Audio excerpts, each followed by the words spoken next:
Hello friends, welcome है आपका आज की हमारी इस करंट अफेयर की क्लास में। आज की करंट अफेयर की क्लास आपके लिए बहुत इंपॉर्टेंट होने वाली है। क्लास को लास्ट तक देखेंगे और जो बच्चे पहली बार इस यूट्यूब चैनल पर आए हैं तो सब्सक्राइब कर लेंगे।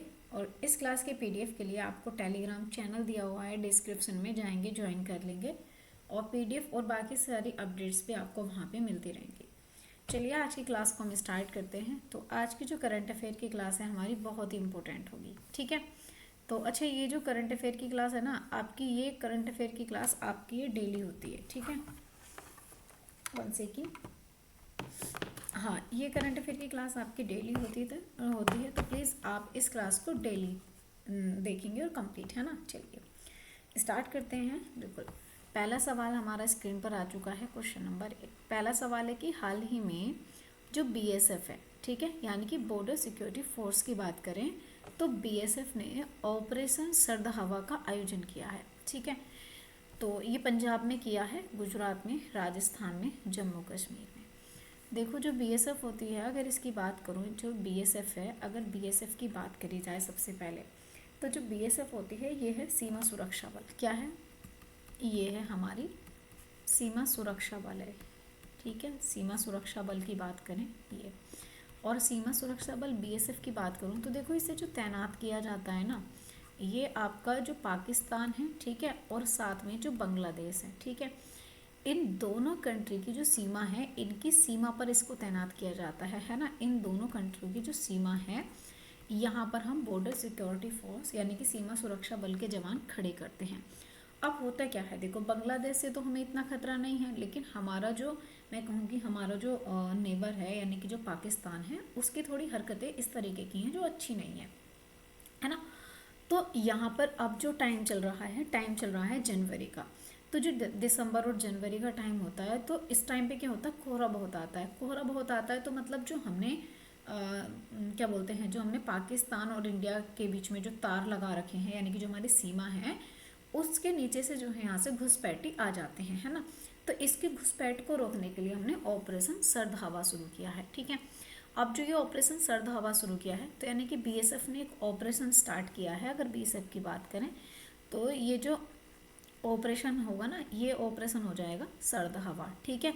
ये हो जाएगा सर्द हवा। अब सर्द हवा का सीधा सा मतलब क्या है, यानी कि ये जो ऑपरेशन स्टार्ट किया गया है, जो सर्दी चल रही है, इसमें जो कोहरा है, जो ठंडी हवाएं हैं, कोहरा है, तो इस टाइम पे हमारे जवान मतलब क्या बोलते हैं, कोहरे में ज़्यादा दूर तक नहीं देख पाते हैं, जिसकी वजह से घुसपैठी अपने जो भी मकसद होता है उसमें कामयाब हो जाते हैं। तो इसको रोकने के लिए, है ना, तो यानी कि घुसपैठी को रोकने की बात करें तो ये चलाया गया था। और किस लिए चलाया गया है, जो घुसपैठी है, इस घुसपैठी को रोकने के लिए चलाया गया है, ठीक है। अच्छा, अब देखो दूसरी बात ये आती है कि ये चलाया कहाँ गया है। तो मुझे एक बात बताओ, पाकिस्तान और बांग्लादेश के आसपास कौन कौन से राज्य आएंगे। तो पाकिस्तान से एक तो हमारा गुजरात, पंजाब, गुजरात और राजस्थान और जम्मू कश्मीर, लगभग ये तीनों ही स्टेट लगते हैं। तो यहाँ पे तो कन्फ्यूजन हो जाएगा। लेकिन देखो अब इसमें जो ये चलाया गया है, तो ये चलाया गया है आपका जैसलमेर में, ठीक है। कहाँ पे, जो जैसलमेर वाला जो एरिया है, जैसलमेर वाले एरिया की बात करूँ, जैसलमेर वाला जो एरिया है, जैसलमेर, और ये पड़ता है राजस्थान में। तो जैसलमेर राजस्थान में हमें जो है इस घुसपैठियों की रोक लगाने के लिए ये राजस्थान में हमने चलाया है ऑपरेशन सर्द हवा, ठीक है। बात समझ में आ गई। तो ये कहाँ चलाया है, ये चलाया है राजस्थान में, ठीक है। चलिए, तो ये कुछ इस प्रकार का है। अब देखो यहाँ पे ज़्यादा दूर तक का हमारे जो सेना के जवान है वो नहीं देख पाते हैं, तो इसलिए ऑपरेशन चलाया गया है। चलिए अगला सवाल है सवाल नंबर 2। सवाल नंबर 2 है कि हाल ही में रिलायंस इंडस्ट्रीज़ ने दुनिया का सबसे बड़ा डेटा सेंटर कहाँ बनाने की घोषणा करी है। अब देखो रिलायंस से हमें जो है अंबानी जी का चेहरा याद आता है मुकेश अंबानी जी का। तो बिल्कुल उनकी ही कंपनी है रिलायंस इंडस्ट्री। तो जो मुकेश अंबानी जी की कंपनी है रिलायंस इंडस्ट्री, ठीक है, इसने ना दुनिया का, पूरे वर्ल्ड का जो है, पूरी दुनिया का सबसे बड़ा डेटा सेंटर बनाया है। तो हम बात कर रहे हैं जी एक दुनिया का, पूरी इस दुनिया का जो है सबसे बड़ा, दुनिया का सबसे बड़ा डेटा सेंटर, ठीक है, सबसे बड़ा डेटा सेंटर इसकी बात कर रहे हैं, ठीक है। तो दुनिया का सबसे बड़ा डेटा सेंटर जो है इसकी बात कर रहे हैं। चलिए, ये बनाया किसने है, ठीक है। सबसे पहली बात तो ये किसने बनाया है, तो भाई ये बनाया किसने है, तो भाई ये जो बनाया है, ये बनाया है रिलायंस इंडस्ट्री ने। किसने बनाया है? ये बनाया है आपका रिलायंस इंडस्ट्री ने। सवाल इस तरीके से बनेंगे आपके, ठीक है। इंडस्ट्री, तो ये बनाया है रिलायंस इंडस्ट्रीज़ ने, ठीक है। अच्छा, दूसरी बात ये है कि ये जो है कहाँ पर इसकी घोषणा जो करी गई है, ये कहाँ पे बनाया जाएगा। तो भाई ये कहाँ बनाया जाएगा, बनाने की जो बात हुई है, ये बात हुई है आपकी जामनगर। और जामनगर कहाँ होगा? ये होगा आपका गुजरात में, ठीक है। गुजरात के जामनगर की बात करी जाए तो ये कहाँ बनाया जाएगा? जामनगर, गुजरात में। अच्छा, अब देखो ये दुनिया का सबसे बड़ा है, चलो इसकी क्षमता कितनी होगी, लगभग कितनी क्षमता होने वाली है? तो इसकी जो क्षमता होगी 1 गीगावाट होगी, यानी कि 1 गीगावाट लगभग इसकी क्षमता होगी। यानी कि मैं कहूँ कि 10 की पावर 9 ये इसकी क्षमता होने वाली है, ठीक है। और दूसरी बात ये है कि ये काम किस पे करेगा, है ना। तो अगर अच्छा, ये किस कंपनी ने बनाया, अगर पूछें कि भाई इसे बनाया किस कंपनी ने, कौन सी कंपनी को दिया जाएगा, तो ये किसे दिया जाएगा? जो सेमीकंडक्टर है ना, सेमीकंडक्टर जो है, अगर इसकी बात करें, है ना, तो ये डिपेंड किस पे करेगा? जो सेमीकंडक्टर की बात करें, सेमीकंडक्टर इस पर, ठीक है। अच्छा, इसके लिए, और ये बनाया किस कंपनी ने? तो ये एनवीडिया कंपनी हो जाएगी, ठीक है। कौन सी हो जाएगी? अगर बात करें यहाँ पे एनवीडिया कंपनी जो है, इस कंपनी ने, ठीक है। चलिए, अच्छा, एक आधारित किस पे होगा? आधारित की बात करें तो भाई आधारित अपना एआई पे होगा, ठीक है। आर्टिफिशियल इंटेलिजेंट यानी कि मशीन लर्निंग के काम में आएगा, ठीक है। इसका आंसर हो जाएगा ऑप्शन है, यानी कि Jamnagar, Gujarat is the correct answer, ठीक है। चलिए, तो आप देखेंगे वर्ल्ड का जो है लार्जेस्ट है और डेटा सेंटर है ये, जो आप देखेंगे यहाँ पे बनाया गया है इंडिया में, और इंडिया में भी कहाँ पे? ये बनाया है जामनगर में, ठीक है। ये इम्पोर्टेंट हो जाएगा। चलिए, अगले सवाल को देखते हैं। अगला सवाल नंबर 3, क्वेश्चन नंबर 3 है कि हाल ही में हिमाचल प्रदेश ने अपना राज्य दिवस कब मनाया है? तो हिमाचल प्रदेश ने हाल फिलहाल में अपना राज्य दिवस सेलिब्रेट करा है 22 जनवरी को, 23 जनवरी को, 24 जनवरी, 25 जनवरी। चलिए, अब देखो दो स्टेट हैं जिनका एक मतलब जैसे एक आज स्थापना दिवस है, एक का कल को स्थापना दिवस है ना। चलिए, अगर बात करें देखो यहाँ पे, तो एक तो है आपका यहाँ पे एक स्टेट है आपका उत्तर प्रदेश, एक स्टेट है आपका यूपी। तो अगर मैं उत्तर प्रदेश की बात करूँ तो उत्तर प्रदेश जो है आपका, ये जो है 24 जनवरी, 24 जनवरी इस दिन एक क्या बोलते हैं, एक दिवस हो रहा है अंतर्राष्ट्रीय, या मैं कहूँ राष्ट्रीय बालिका दिवस, ठीक है। अंतर्राष्ट्रीय शिक्षा दिवस या राष्ट्रीय बालिका दिवस, ये इम्पोर्टेंट हो जाएगा आपके लिए। राष्ट्रीय बालिका दिवस, ये भी बालिका दिवस भी 24 जनवरी को मनाया जाता है, और उत्तर प्रदेश के स्थापना दिवस भी 24 जनवरी को मनाया जाता है। अच्छा, तो ये 24 जनवरी 1950 1950 को, 24 जनवरी 1950 को जो उत्तर प्रदेश था, ये आपका जो 76वां जिला बना था, ठीक है। सॉरी, माफ कीजिएगा,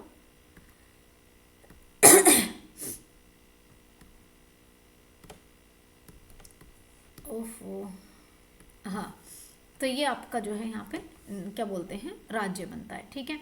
अब यहाँ पे मैं बात करूँ, एक और है जिसका नाम है यहाँ पे हिमाचल। अगर मैं हिमाचल प्रदेश की बात करूँ तो जो हिमाचल प्रदेश स्टेट है, अगर इसकी बात करी जाए, हिमाचल प्रदेश आपका 25 जनवरी की बात करी जाए तो 25 जनवरी को, यानी कि अगर बात करें 25 जनवरी 1971, इस दिन को जो है हिमाचल प्रदेश दिवस एक राज्य बनता है, और इसके लिए ना एक एक्ट आता है। एक्ट कौन सा आता है? 1970 का एक्ट आता है, और इसमें जो है यहाँ पे ये 18वां स्टेट बनता है। कौन सा? 18वां राज्य बनता है, ठीक है।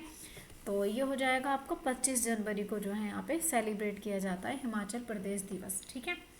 चलिए, आगे बात कर लेते हैं अगले सवाल को लेकर के। अगला सवाल है हमारा, अच्छा ये देखेंगे हिमाचल प्रदेश है, ठीक है। तो भाई ये जो है फाउंडेशन डे हमने सेलिब्रेट किया है। अगला सवाल है सवाल नंबर 4। क्वेश्चन नंबर 4 है कि हाल ही में ऑस्ट्रेलियन ओपन में पुरुष एकल का खिताब किसने जीता है? देखिए, ऑस्ट्रेलियन ओपन, मैंने कहा था कि एक साल में 4 ओपन होते हैं, है ना। एक साल में कितने ओपन होते हैं? एक साल में होते हैं 4। अब इम्पोर्टेंट ये है ऑस्ट्रेलियन ओपन, तो ये अलेक्जेंडर ज्वेरेव ने जीता है, या जेनिक सिनर हुआ है, ठीक है। या हैरी हेलियोवारा ने जीता है या हेनरी पैटन ने जीता है। चलिए देखो, ऑस्ट्रेलियन ओपन की अगर मैं बात करूँ यहाँ पे आपसे, तो भाई एक ये खेल है ऑस्ट्रेलियन ओपन, ठीक है। अगर इसकी बात करी जाए ऑस्ट्रेलिया ओपन 2025 की, ठीक है। चलिए, ऑस्ट्रेलिया ओपन 2025 हुआ है। पहली बात तो अगर बात करें तो ये ना एक साल, सबसे पहली बार, यानी कि किसी भी साल में, एक साल में 4 ओपन होते हैं, उनमें सबसे 4 ग्रैंड स्लैम होते हैं, तो ये पहला ग्रैंड स्लैम हो जाएगा, ठीक है। तो पहली बात तो भाई ये जो है 2025 की बात करूँ तो साल का जो है पहला ग्रैंड स्लैम हो जाएगा, यानी कि साल का प्रथम ग्रैंड स्लैम हो जाएगा, ठीक है। चलो यहाँ पे ग्रैंड स्लैम हो जाएगा, पहला ग्रैंड स्लैम है।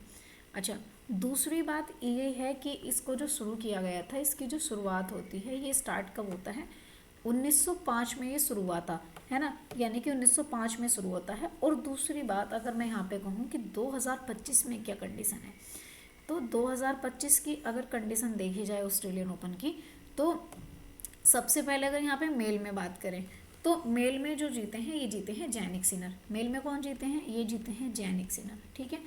जैनिक सिनर की बात करूँ, जैनिक सिनर जीते हैं। और जैनिक सिनर है कहाँ के, तो ये हैं इटली के रहने वाले हैं, ठीक है।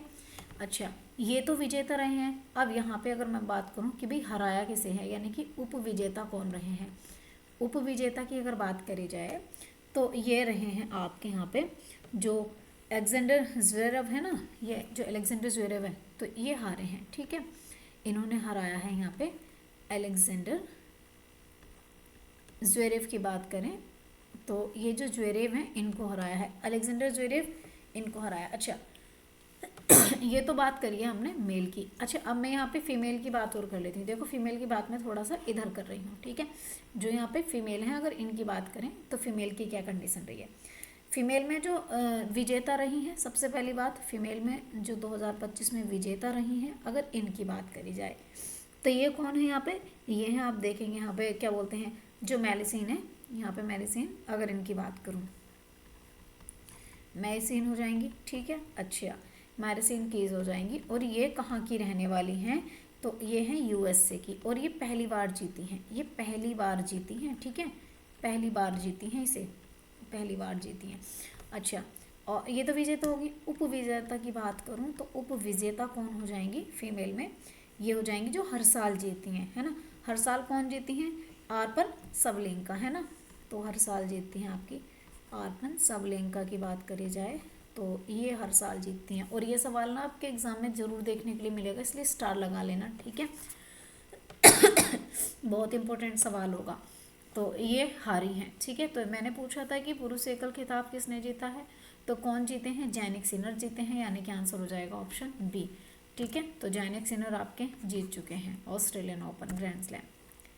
अगला सवाल है सवाल नंबर 5। चलिए क्वेश्चन नंबर 5 देखते हैं, इंपॉर्टेंट सवाल होगा आपका यहाँ पे, बिल्कुल।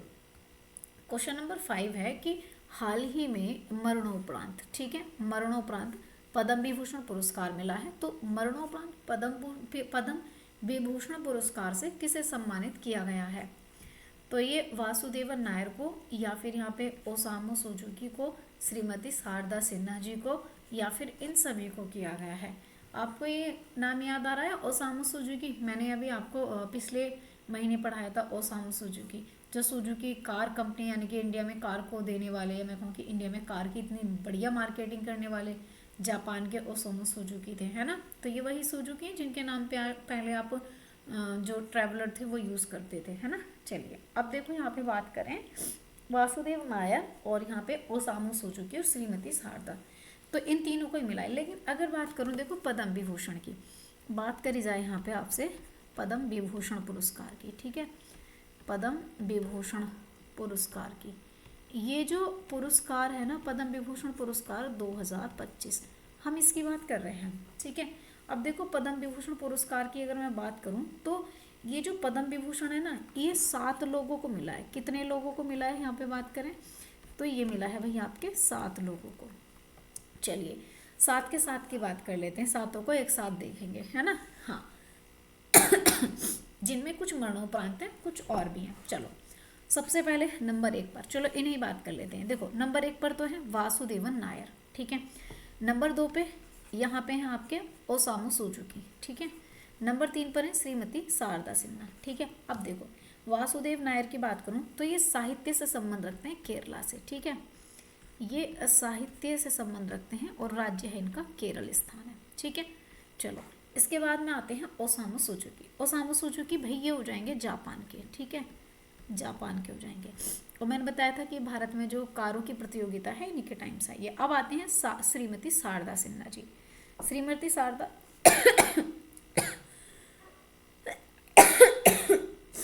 सॉरी, अब यहाँ पे श्रीमती शारदा सिन्हा जी की बात करूँ ना तो ये आती हैं बिहार से। कहाँ से आती हैं, ये इनको मैं इधर लिख रही हूँ, ठीक है, इनका थोड़ा सा डेटा नीचे। ये आती हैं बिहार से, और बिहार से आपने ना बहुत ज़्यादा इनका बिहार में जो है भोजपुरी इंडस्ट्री में नाम, मतलब इनका जो है गाना वाना सुना होगा, तो ये आती हैं भोजपुरी इंडस्ट्री से, ठीक है।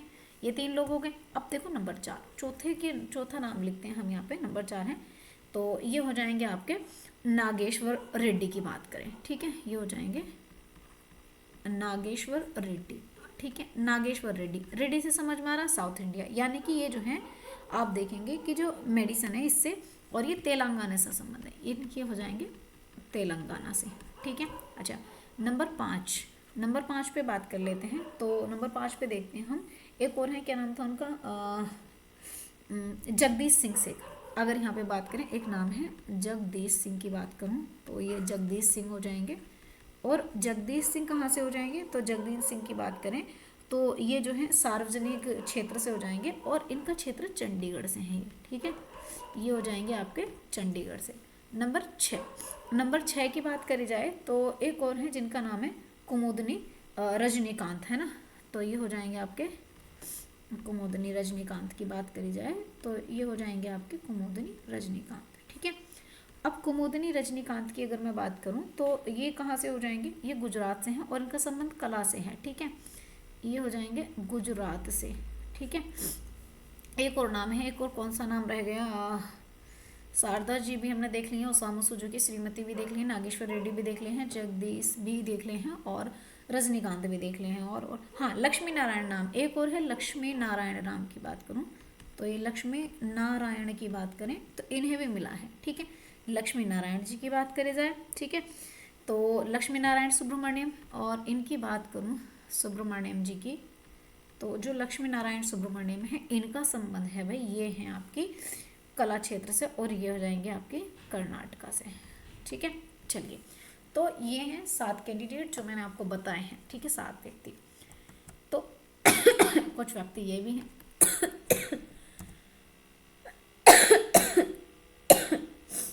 चलिए अगला सवाल है सवाल नंबर 6। सवाल नंबर 6 है, हाल ही में 26 जनवरी 2025 को कौन सा गणतंत्र दिवस मनाया गया। 26 जनवरी 2025 को 74वां गणतंत्र दिवस है, 75वां है, यहाँ पे 76वां है या 77वां है, कौन सा गणतंत्र दिवस मनाया गया है। चलिए बात कर लेते हैं यहाँ पे 26 जनवरी 2025 में। सबसे पहली बात तो अगर बात करी जाए, देखो 26 जनवरी 1950 26 जनवरी 1950 की बात करें तो भाई 26 जनवरी 1950 को जो है हमने यहाँ पे अपना संविधान लागू कर दिया, और सबसे पहले यहाँ पे इंडोनेशिया के चीफ जज आए थे। खैर उन बात को छोड़ो, लेकिन 26 जनवरी 1950 को हमने अपने गणतंत्र दिवस शुरू करा। अब यहाँ पे एक डेट हो रहा है 26 जनवरी 1930, 26 जनवरी 1930, 26 जनवरी 1930 को हमने यहाँ पे पूर्ण स्वराज दिवस मनाया था, ठीक है, इसीलिए हमने 26 जनवरी को गणतंत्र दिवस मनाया, ठीक है। ये पूर्ण स्वराज दिवस था, ठीक है, इसी के लिए हमने यहाँ पे गणतंत्र दिवस मनाना शुरू करा। अच्छा अब यहाँ पे बात करें तो 26 जनवरी 2025 की, ठीक है, 26 जनवरी 2025 की अब मैं कंडीशन की बात करती हूँ। तो ये रिपब्लिक डे मनाया गया, और ये भाई कौन सा था, तो यहाँ पे ये था आपका 76वां, ठीक है, 76वां गणतंत्र दिवस जो था, गणतंत्र दिवस, ये आपका 76वां गणतंत्र दिवस मनाया गया, ठीक है। चलो तो आंसर तो हो गया इसका ऑप्शन सी। अब और रुको, अभी थोड़ी सी बात है। अब दूसरी बात यह है कि यहाँ पे जो है चीफ गेस्ट किसे बनाया गया। अगर बात कहूँ कि मुख्य अतिथि कौन बने इसमें।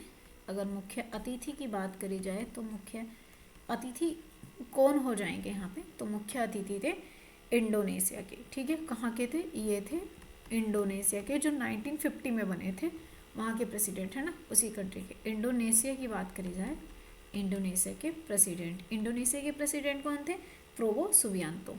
ठीक है, ये थे प्रोवो सुबियांतो। ठीक है, ये थे प्रोवो सुबियांतो की बात करी जाए तो प्रोवो सुबियांतो थे। ठीक है, चलिए।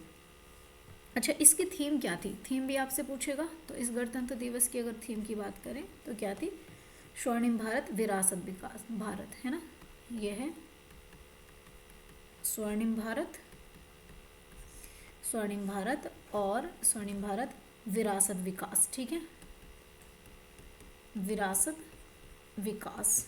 ठीक है, ये इस बार की इसकी थीम रही है। आंसर हो जाएगा ऑप्शन सी।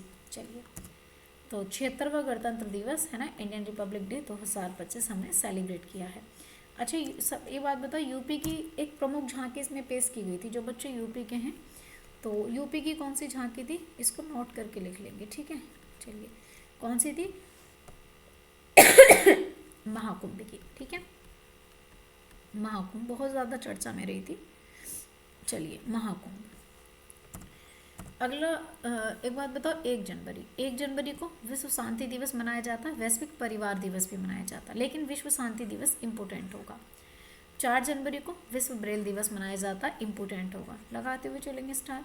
9 जनवरी को वेरी वेरी मोस्ट इम्पोर्टेंट होगा, प्रवासी दिवस, है ना। चलिए, प्रवासी, भारतीय प्रवासी दिवस। 10 जनवरी को विश्व हिंदी दिवस, स्टार मार्क कर लेंगे। 12 जनवरी को राष्ट्रीय युवा दिवस, स्वामी विवेकानंद जी का जन्म दिवस। ठीक है, 15 जनवरी को थल सेना दिवस, स्टार मार्क कर लेंगे, इम्पोर्टेंट होगा। 23 जनवरी को नेताजी सुभाष चंद्र बोस की जयंती है, इम्पोर्टेंट होगा। 24 जनवरी राष्ट्रीय बालिका दिवस होगा और यूपी की स्थापना दिवस भी होगा, उत्तर प्रदेश स्थापना दिवस भी इसको बोला जाता है। ठीक है, 1950। 25 जनवरी को राष्ट्रीय मतदाता दिवस होगा, इम्पोर्टेंट होगा। और 26 जनवरी को गणतंत्र दिवस है। 30 जनवरी को शहीद दिवस है, ये बहुत पूछा जाता है शहीद दिवस। ठीक है, महात्मा गांधी की पुण्यतिथि भी इस दिन को हम सेलिब्रेट करते हैं। ठीक है, चलिए अगला क्वेश्चन नंबर 7। क्वेश्चन नंबर 7 है कि हाल ही में मान्यता प्राप्त वेटलैंड, वेटलैंड आप समझते हैं ना, वही दलदली भूमियाँ, शहरों की सूची में शामिल होने वाला पहला भारतीय शहर कौन सा है।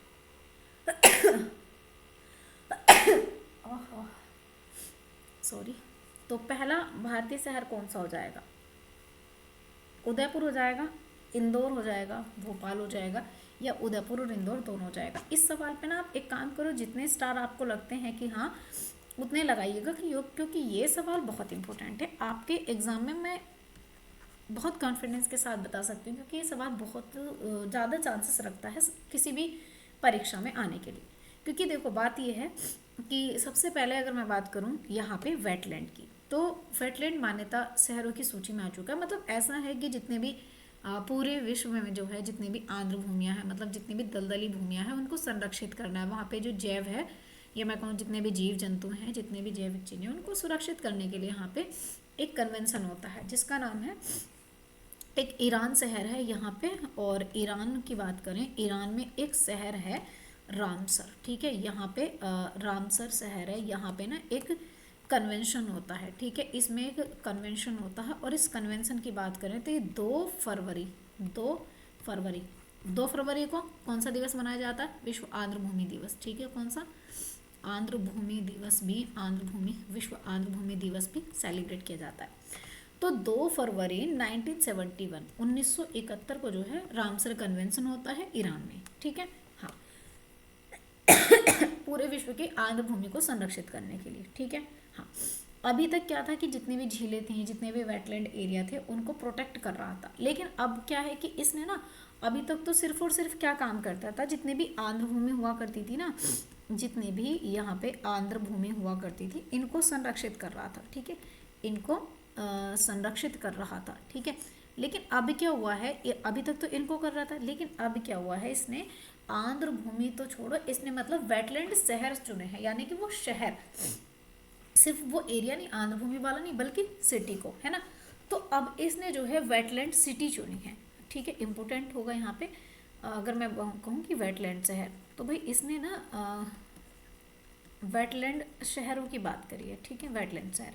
तो जो टोटल शहर है यहाँ पे, जो कुल शहर हैं, टोटल शहर जो शामिल हुए 2025 में इसमें, तो 74 शहर, सॉरी 72 जो शहर हैं, 72 शहर इसमें शामिल हुए हैं, ठीक है। अच्छा, अब देखो सबसे ज़्यादा कौन कौन से, सबसे ज़्यादा 22 शहर हुए हैं चीन के इसमें शामिल, ठीक है। अब भारत की स्थिति की बात करें तो भारत के हुए हैं 2 शहर, कितने, 2 शहर। नंबर 1, सबसे पहला जो शहर है भारत का ये है इंदौर शहर, ठीक है, इंदौर शहर जो सबसे स्मार्ट सिटी है। कहाँ पे होगा, मध्य प्रदेश में होगा, और इंदौर में भी आपको पता है जो भोजलैंड है ना, भोजलैंड। अब दूसरा जो है ये हुआ है आपका दूसरा उदयपुर, ठीक है। उदयपुर की बात करें तो उदयपुर शामिल हुआ है जो आपका राजस्थान में होगा, ठीक है। तो ये 2 शहर आपके शामिल हुए हैं भारत के वेटलैंड शहरों में। आपसे पूछा जाएगा कि कौन कौन से वेटलैंड शहर शामिल हुए हैं भारत से, 2 हुए हैं सिर्फ और सिर्फ। टोटल पूरे वर्ल्ड में कितने किए गए हैं, जो वेटलैंड कन्वेंशन है उसके तहत, जो ये रामसर कन्वेंशन जो है इसके तहत जो आंध्र भूमि संरक्षित और वेटलैंड शहर और वेटलैंड कंजर्वेशन एरिया शामिल किए जाते हैं, बट यहाँ पे शहर 72 हुए हैं, ठीक है। चलिए, अच्छा, भारत के कितने साइट्स हैं इसमें, भारत की बात करें, इंडिया की टोटल कितनी साइट हैं अगर बात करें तो 85 साइट हैं इसमें शामिल, ठीक है। फिलहाल इसका आंसर हो जाएगा भाई यहाँ पे दोनों, यानी कि उदयपुर और इंदौर दोनों के दोनों करे गए हैं, ठीक है। ये आप देख लेंगे, उदयपुर और इंदौर, ठीक है। चलिए, अगला सवाल है हमारा अच्छा, यहाँ पे देखो कुछ और भी है। वैश्विक शांति सूचकांक में, ग्लोबल पीस इंडेक्स में भारत की रैंक क्या है, यह है 135, 135। टोटल कितने देश हैं, 163 में से। वैश्विक भूखमरी सूचकांक, ग्लोबल हंगर इंडेक्स में भारत का स्थान 107 है, कुल कितने हैं, 121। मानव विकास सूचकांक, ह्यूमन डेवलपमेंट इंडेक्स में भारत की रैंक क्या है, 131, और टोटल देश कितने हैं उसमें, 191। वैश्विक नवाचार सूचकांक, ग्लोबल इनोवेशन इंडेक्स में भारत की रैंक क्या है, 40वें स्थान है, और यहाँ पे कुल कितने हैं, 129 कंट्री हैं। वैश्विक लैंगिंग गैप सूचकांक, ग्लोबल जेंडर गैप इंडेक्स में भारत की रैंक क्या है, 135, और टोटल यहाँ पे 146 कंट्री हैं। वैश्विक स्वच्छता सूचकांक, ग्लोबल क्या बोलते हैं, क्लीन लाइनेस इंडेक्स में भारत की रैंक यहाँ पे 120, टोटल कितने हैं, 182 कंट्री हैं, ठीक है। चलिए, अगला क्वेश्चन है हमारा सवाल नंबर 8। हाल ही में केंद्रीय औषधि मानक नियंत्रण संगठन के द्वारा मान्यता प्राप्त जीवित दवा, ठीक है, और इसका नाम क्या है यहाँ पे, क्वार्टिम। तो इस दवा का संबंध किससे है, ये कोरोना की कोई दवा है, या फिर हेपेटाइटिस की है, या फिर ब्लड कैंसर की है, या फिर ब्रेस्ट कैंसर की है। तो यहाँ पे ना एक दवा है जिसका नाम है QARTEMI, ठीक है। स्पेलिंग थोड़ी सी याद रखनी है, यहाँ पे थोड़ा इसको साफ से ही लिखना पड़ेगा। चलिए, कोशिश करते हैं कि बहुत अच्छे से लिखा जाए। हाँ देखो, अरे ओफो, हाँ बिल्कुल है क्या, देखो यहाँ पे QARTEMI।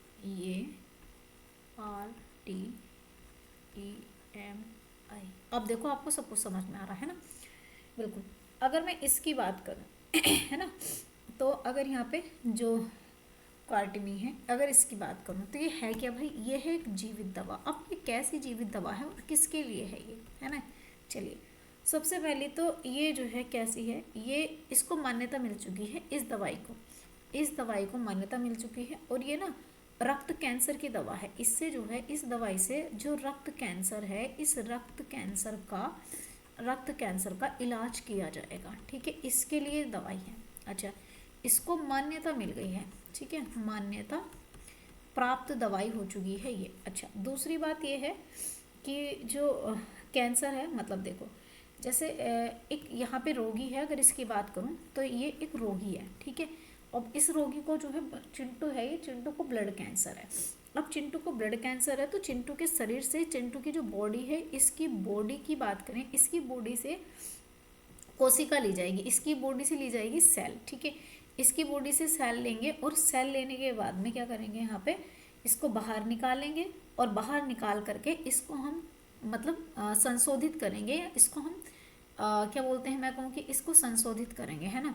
और इसको संशोधित करने के बाद में क्या करेंगे, इसके बाद में अब यहाँ पे हम कुछ एंटीजन मिला देंगे इसमें, और इसके बाद में जो है एंटीबॉडीज मिला देंगे इसमें, और इसके बाद में जो है हम यहाँ पे क्या करेंगे, इस ही सेल को वापस से संशोधित करके इस सेल को वापस से हम चिंटू में डाल देंगे। ठीक है, चिंटू की सेल ली, उसमें रक्त कैंसर की जो दवाई थी इसके द्वारा हमने कुछ इसकी जो एंटीबॉडी थी उनको थोड़ा सा मजबूत करा।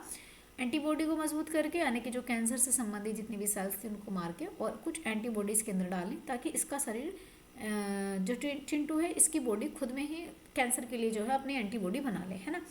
तो इसमें डाल दी। अब यही क्या है यहाँ पे, जीवित दवा है, यानी कि इसी में ही हमने, यही होगी आपके यहाँ पे, आप देखेंगे कि जो क्वालिटी में दवाई हो जाएगी। ठीक है, इसका आंसर हो जाएगा, यानी कि किसकी है, ब्लड कैंसर की जो है ये दवाई हो जाएगी। ठीक है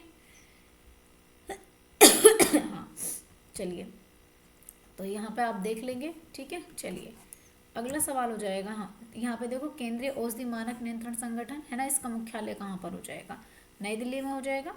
और ये जो है हमारा केंद्रीय औषधि मानक नियंत्रण संगठन जो है ये किस वर्ष स्थापित हुआ था, 1940 में। अब ये अगर मैं आपको कि किस एक्ट के तहत, तो ये 1940 का ही एक्ट था जिसके तहत ये स्थापित किया गया था। ठीक है, साथ में यहाँ पे जो हमारा केंद्रीय औषधि मानक नियंत्रण संगठन है, इसके साथ मिलकर के कौन सा, या इस किस संगठन के साथ मिलकर के काम करता है, तो ये जो WHO है ना, विश्व स्वास्थ्य संगठन, इसके साथ मिलकर के काम करता है। ठीक है, चलिए अगला सवाल है कि हाल ही में नीति आयोग ने पहले राजकोषीय स्वास्थ्य सूचकांक, यानी कि इसमें टॉप स्थान किसे मिला है, तो नीति आयोग ने ना अभी हाल फिलहाल में पहला राजकोषीय स्वास्थ्य यानी कि नीति आयोग के द्वारा एक राजकोषीय स्वास्थ्य सूचकांक दिया गया है। इसमें पहला स्थान टॉप किसने किया, छत्तीसगढ़ ने, उड़ीसा ने, गोवा में, झारखंड ने। आप ये बताओ कहाँ के लोग सबसे ज़्यादा हेल्दी देखे जा सकते हैं।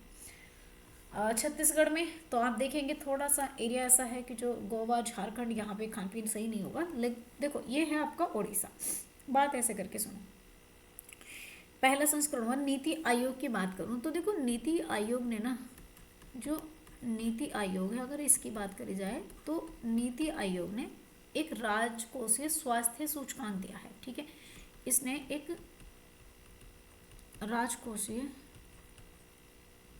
स्वास्थ्य सूचकांक, ठीक है, स्वास्थ्य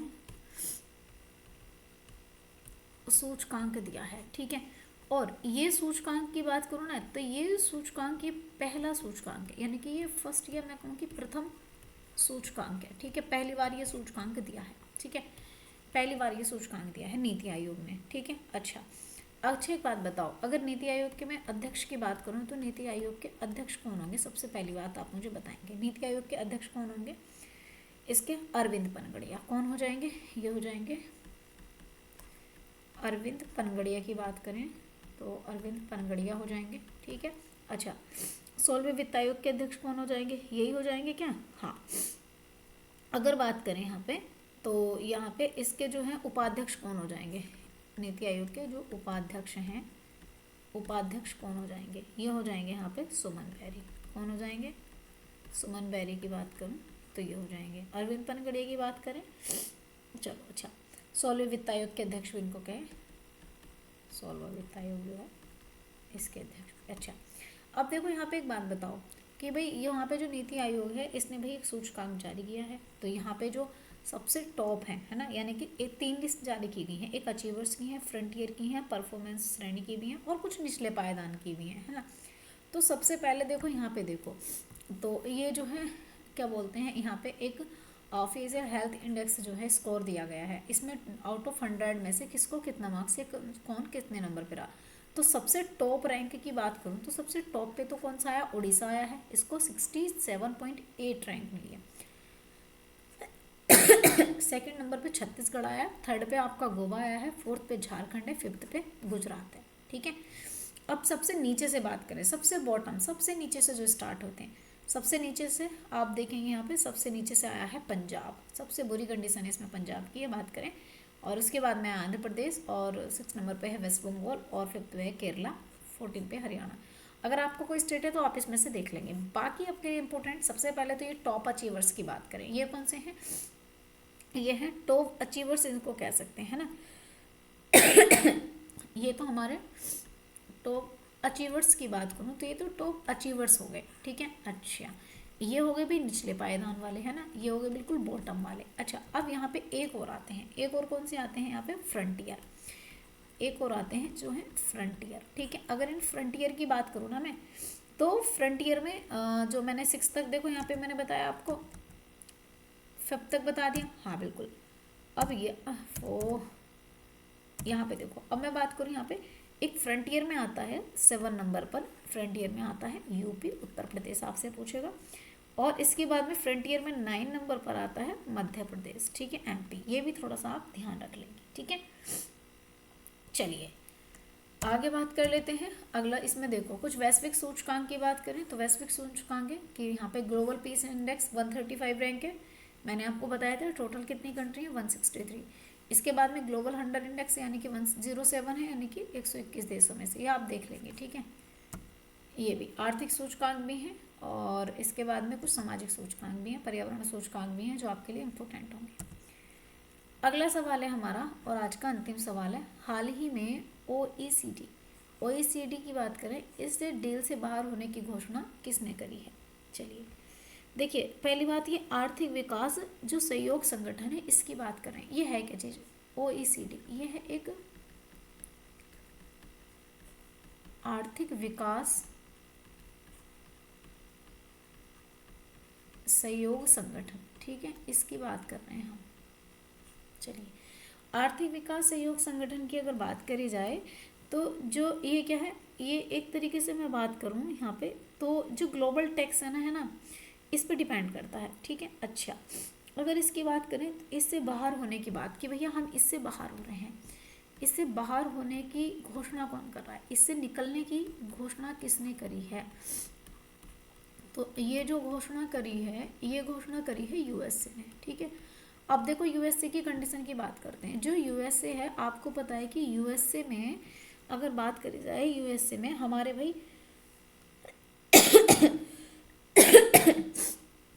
यूएसए में 20 जनवरी को तख्ता पलट, क्या मतलब सरकार चेंज हुई है, ठीक है।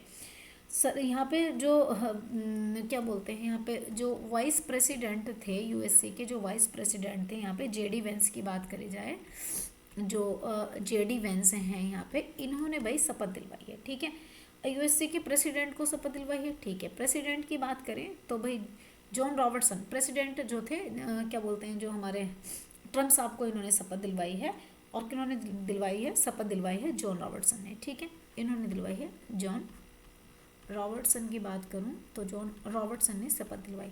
अब देखो, शपथ लेने के बाद में जब भाई यहाँ पे डोनाल्ड ट्रंप आते हैं, किन्होंने ली थी, इन्होंने दिलवाई थी डोनाल्ड ट्रंप को, ठीक है। अब जो डोनाल्ड ट्रंप की बात करूं तो ट्रंप जो हैं ये आते हैं भाई, अब ये प्रेसिडेंट बन गए हैं ना, जब ये प्रेसिडेंट बने हैं 47 नंबर के, ठीक है। चलो, इन्होंने बहुत सारी बातें कही हैं, बहुत सारी घोषणाएं करी हैं। इन्होंने देखो क्या क्या बोला है, इन्होंने बोला है कि भाई एक तो हम जो OECD है इससे बाहर जाएंगे, ठीक है, हमें इसे छोड़ना है। दूसरी बात इन्होंने कही है कि जो WHO है ये हमारे काम की संस्था नहीं है, WHO, तो इसको भैया हमें इसको भी छोड़ना है, ठीक है। अच्छा, इन्होंने जो अवैध प्रवासी आ रहे हैं, इन्होंने कहा है कि भाई हमें जो है, जो अवैध प्रवासी हैं, हमें इन अवैध प्रवासी जो हैं इन्हें भी ख़त्म करना है, ठीक है। और क्या बोला इन्होंने, और कहा है कि भैया अभी तक जो क्या बोलते हैं पेरिस समझौता हो रहा था जलवायु क्लाइमेट को लेकर, क्लाइमेट चेंज को लेकर के, तो बोले भैया हम पेरिस समझौते से भी बाहर हो रहे हैं, ठीक है, पेरिस समझौते से भी बाहर हो रहे हैं, है ना, इसे भी नहीं मानते। और इन्होंने क्या बोला, इन्होंने कहा कि भाई नागरिकता जो है, नागरिकता हम जन्म के आधार पे देते हैं, इस जन्म के आधार पे जो नागरिकता है इसे भी ख़त्म कर रहे हैं, है ना। तो इन्होंने कहा है कि ये सब चीज़ें हम कर रहे हैं, लेकिन इसमें से देखो ये तो खैर होने वाला नहीं है, बाकी सब चीज़ें देखी जाएंगी। तो फिलहाल में जब नए नए प्रेसिडेंट बने तो घोषणाएं तो बहुत सारी करने वाले हैं, देखते हैं क्या कुछ करते हैं। तो किसने करा है, ये करा है यूएसए ने, ठीक है। तो ये भाई यूएसए के हम प्रेसिडेंट को देखेंगे जिनके कान के पास से गोली निकली थी और तभी से इतने फेमस हो चुके हैं। चलो, तो आज की क्लास को हम इतना ही रखें, बाकी चीज़ें हम कल देखते हैं, है ना, बाकी चीज़ें कल देखेंगे, आज की क्लास को इतने रखेंगे। और PDF आपको मिल जाएगा टेलीग्राम लिंक पर। और भाई क्लास लास्ट तक देखें तो बहुत इंपॉर्टेंट है। चलिए, थैंक यू फॉर वॉचिंग।